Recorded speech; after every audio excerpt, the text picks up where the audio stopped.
Hello everybody!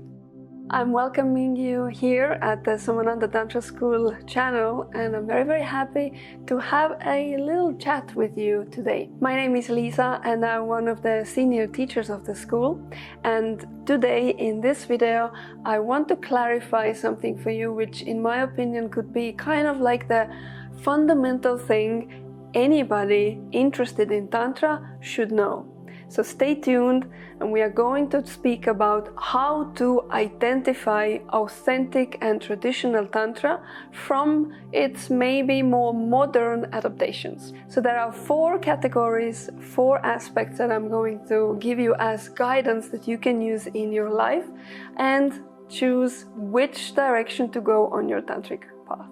So the first characteristic, or perhaps like a main aspect that differentiates authentic Tantra, traditional Tantra from its more modern versions is the following. The more modern teachings of Tantra, the more perhaps new age teachings of Tantra tend to focus on a very small spectrum of Tantric teachings, specifically the sexual aspect and the sexual teachings of Tantra. And I know that from that focus, especially in the last couple of decades when Tantra has become more and more of a mainstream and the word is, used a lot, then this focus on sexual aspect has really created the understanding for a lot of people out there that Tantra is about sex, that this is all that Tantra is, and that's what, if you want to kind of spice up your sexual life, you want to kind of get over certain challenges perhaps in your intimate life, then Tantra is the way. But if you want to study or engage in other spiritual aspects or spiritual practices in your life, then you should go somewhere else. But Tantra is for sex. This is not true. Tantra is covering a lot of sex, but authentic and traditional Tantra actually is covering a whole big spectrum of spirituality. It is a whole even compendium of spiritual study, which includes the study of energy.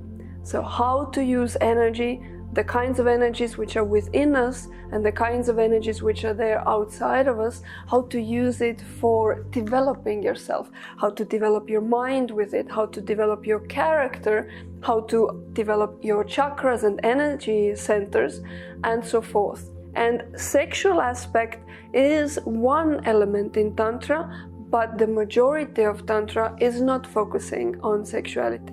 Authentic and traditional Tantra makes sure to also teach and cover all the other different varieties and teachings within Tantra, and does not just focus on the sexual aspect. The sexual aspect, of course, is one of the most interesting topics in Tantra for a lot of people. I can say that for me personally, that's how I entered into the Tantric world as well, through the sexual angle, because I was at a time in my life where I felt like I want to kind of know more things, I want to explore more things and understand myself much better when it comes to the sexual aspect.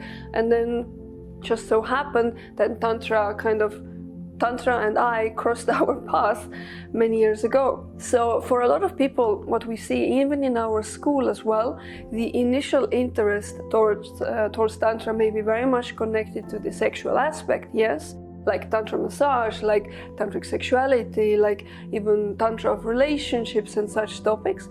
But as they approach it and as they study it, they see that there is so much more that Tantra can offer about how to heal yourself, how to become mentally more powerful, how to in fact reach enlightenment, and how to reach really the top of the mountain when it comes to Tantra and all other traditional spiritual paths as well, which is self-realization. Be sure not to ever confuse now that Tantra is just about sexuality and just about orgasms and just about, let's have fun in the bedroom, but it is actually so much more, where it uses sexuality to go into mystical levels of experiences and just transforming your whole being in a wonderful and incredible way. It definitely has done that for me.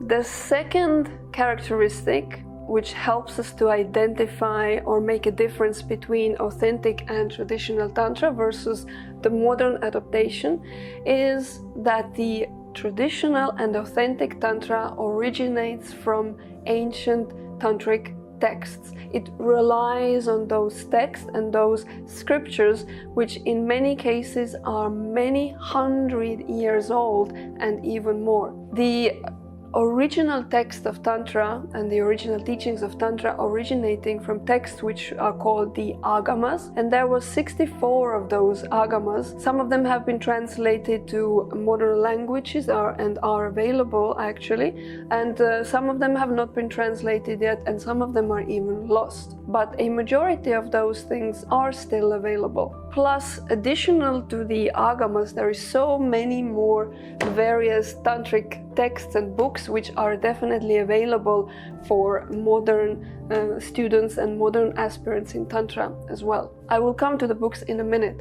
But yes, when you look more into the new or neo-Tantra or the more modern adaptation of Tantric teachings, then very often they may be using some elements from the ancient Tantric scriptures, yes, for sure, but there tends to be a lot of, let's say, modern additions, sometimes a lot of mixing with teachings from different traditions, or even completely not from spiritual traditions at all, and there are, lots of additions that you can find there. In some cases, those additions can be very beneficial, they can be, helping with your Tantric studies or experience, but in many cases as well, the purpose of those can be unknown, or the result of those practices, which are more coming from different mixes and so-called salads, cannot be determined. So a person who is passionate about Tantra or doesn't yet know much about Tantra but wants to know about Tantra, then my recommendation definitely is first look up some of the traditional texts and read them, study them, try to understand them, perhaps go to a course or a teaching or listen to a lecture which is covering topics from some of those traditional texts, and then you can actually for yourself decide whether Tantra is something you would like to pursue, whether it is something that you would like to study. Additional to the Agama, some of the most profound and let's call it, I don't want to say basic as in simple and unimportant, I mean like the ABCs of Tantric texts would be, for example, Hatha Yoga Pradipika, would be Geranda Samhita, Shiva Samhita, and definitely also a book that I have right here, Vijnana Bhairava Tantra, which is giving 112 techniques for enlightenment.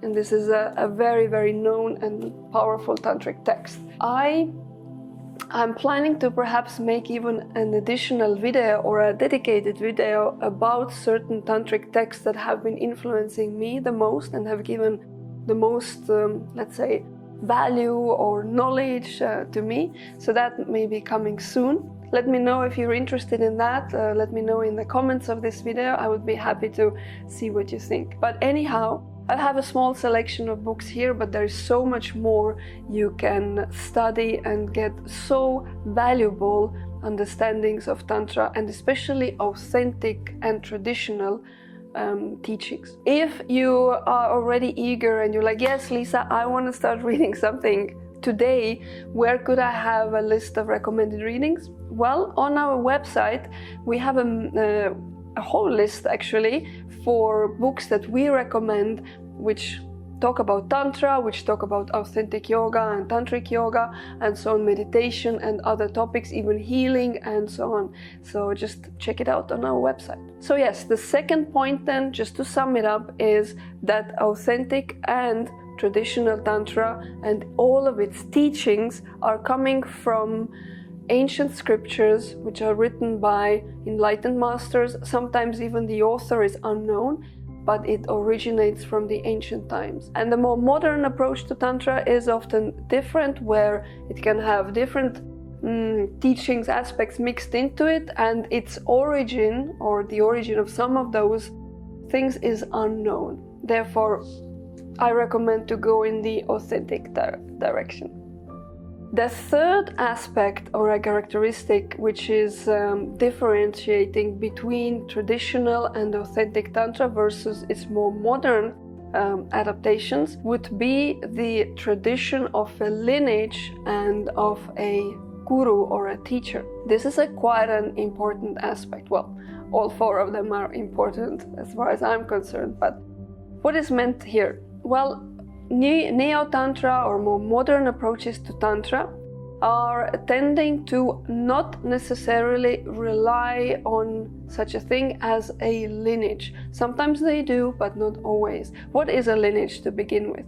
Well, the thing is, when you pursue Tantric teachings, wouldn't you want to get kind of like a, let's say, a stamp of approval of quality or assurance of quality that the kind of teachings you are studying right now, the kind of practices that you do, you put your energy and your time into it, wouldn't you want to know that 100% I know they work? I don't feel it yet on myself because I just started, but I 100% would like to know that I'm investing my effort in the right direction. Well, the lineage is kind of that stamp of reassurance that these teachings are originating from the tradition and therefore their effects are validated and the results that you can expect from practicing them will be worth it. The thing with the lineage is the following, namely, it is a tradition basically in all authentic spiritual directions and spiritual studies, in Buddhism,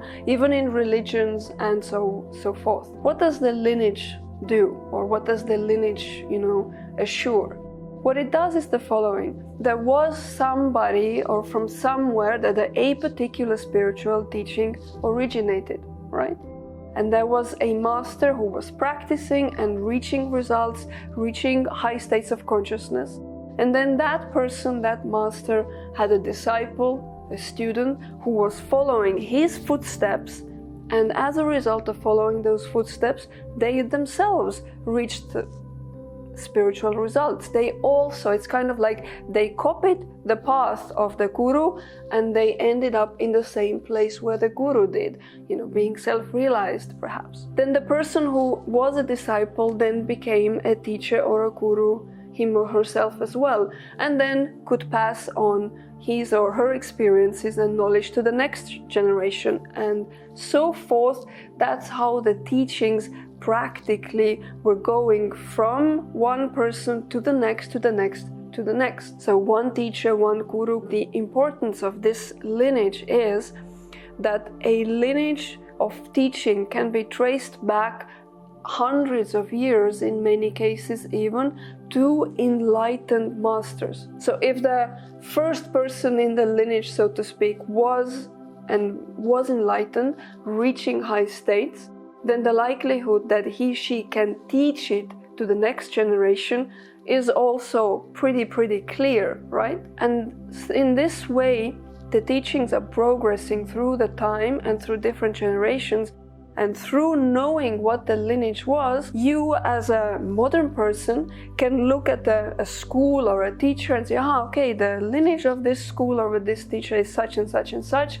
And there is a whole line of spiritual masters who are coming from that lineage, and therefore you can be sure that the teachings, techniques and practices that teacher coming from the lineage is passing on to you, that they work, that they bring results, and that they are not just there for fun or having some, nice experience, and that's about it. So the lineage and this relationship between a teacher and a disciple is very much appreciated and quite an important aspect in spiritual traditions, not just in Tantra, but also in other, forms of yoga, Kriya Yoga, starting from Babaji and then passing on to the lineage and, bringing lots of enlightened masters along the way. Lahiri Mahasaya, Sri Yukteswar and Yogananda, the famous author of the book of Autobiography of a Yogi, and so forth. So there is also lineage in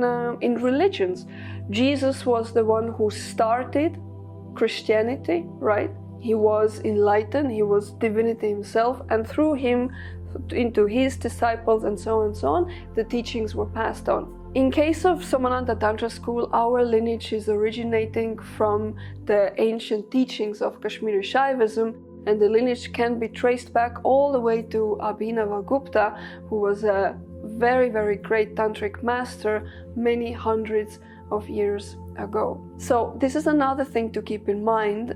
If there is a lineage, if there is a line of enlightened masters and great yogis who reached high states, then they can pass on the knowledge in the right way. There's one more aspect which makes the lineage actually important, namely, a lot of, I was mentioning earlier, the scriptures and the tantric texts, right? Very, very often when you just open some of these texts, Shiva Samhita and so on, and you read it, it is written in the language where if you just haven't studied the topic much before, you read, you understand the words, but you don't understand the meaning. So they are written in this kind of twilight language. And then the guru or the teacher, who him or herself had already reached the results, they could decipher these texts to the disciples. So the disciple then reading it would, yes, I know exactly what is meant here, and then the scriptures and this knowledge which is kind of hiding in them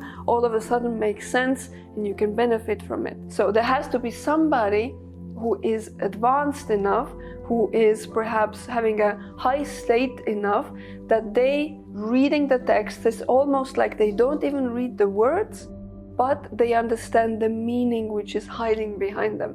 And you need a kind of an accomplished teacher for this, to pass that knowledge on to you, so you can understand it and become a teacher yourself perhaps, and then pass it on to others. I find it, first of all, yes, a very important aspect of identifying in which direction I want to go with my spirituality or with my tantric studies. And I personally find it important to make sure that if I'm dedicating my time and efforts into something, that it is verifiable. And having a long lineage of masters makes a spiritual tradition, a spiritual path verifiable. So this brings us to the fourth characteristic of authentic and traditional Tantra versus a more modern or a New Age or a Neo-Tantra. What does it say?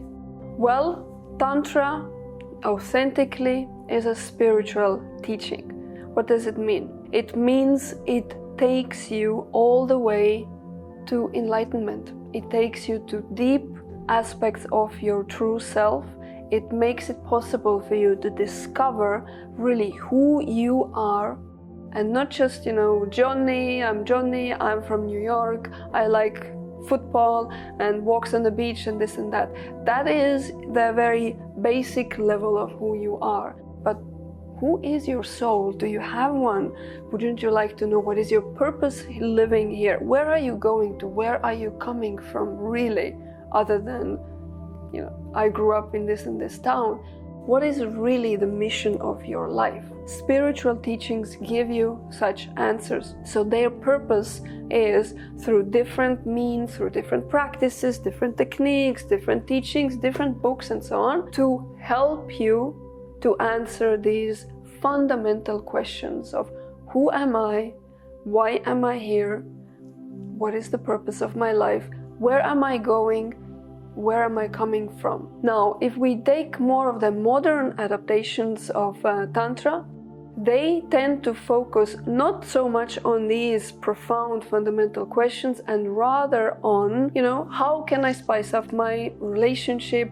How can I just maybe calm my mind? How can I be maybe a more relaxed person and things like that? Additionally, often also they focus a lot on, how just to have a fun weekend with people from different places, kind of like a feel good, other things which often are mentioned is that, you are already perfect and there's nothing that you need to do. You just need to realize that you are perfect right now. Can you realize it? Can you realize it? I mean, right now, can you realize it?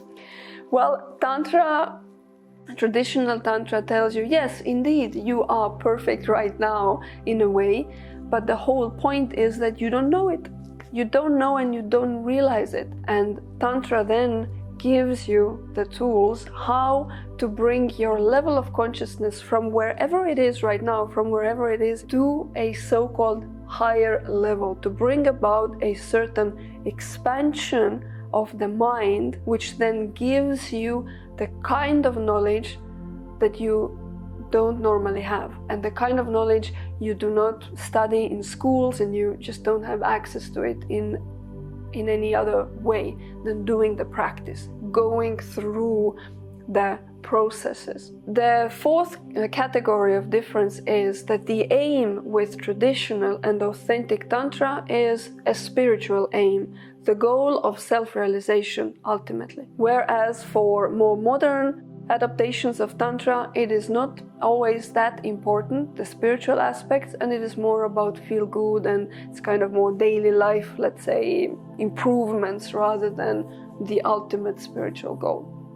So I hope these four different categories or characteristics help you to identify in which direction you prefer to go when you study Tantra, in which direction you want to put your effort, your time, your energy towards. Do you want to go in a direction which 100% guarantees you results? It just depends how much effort, time, and so on you can put into it. Or would you rather want to go in a little bit more, let's say, superficial, perhaps mild direction, and the tradition is not so important for you? I can say that for me, absolutely, the tradition is extremely important. I find so much value, not just the tradition of Tantra, but any other tradition that exists in the society, really, because there's a reason why those things developed, and they have a great value and wonderful gifts to give us. I am following the path of authentic and traditional Tantra, and I don't have any need whatsoever to look anywhere else. And I hope I'm helping you to make up your mind here as well, and to actually give you tools how out there in the jungle of life to choose the direction you would like to go towards. Thank you very much for watching. Please subscribe to our channel. We are regularly posting all sorts of teachings, topics, and discussions on spirituality, on Tantra, Tantric yoga, Tantric sexuality, Tantric energy work, and so on. And make sure to subscribe and be part of our community.